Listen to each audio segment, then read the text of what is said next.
Flying Dutchman is fiery. Trist, anhygoel a trawiadol. Sensational, atmospheric.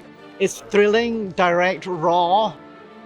I really like the blue lighting, and you can really feel the sea. So it was quite atmospheric.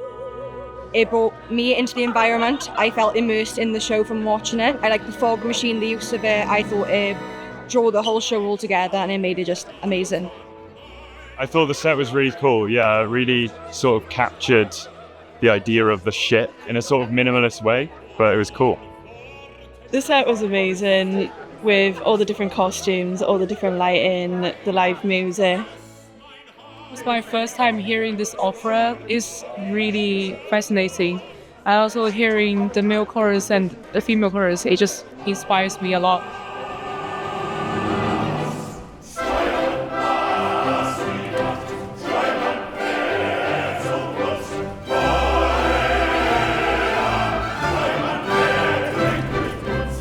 Overall, the production was actually quite moving, especially Act 2 and the scene between the Dutchman and Centre was actually extremely touching, very well acted and very well sung and thrilling. So it was actually one of the best productions of the Flying Dutchman I've seen, and I've seen a lot of productions of the Flying Dutchman.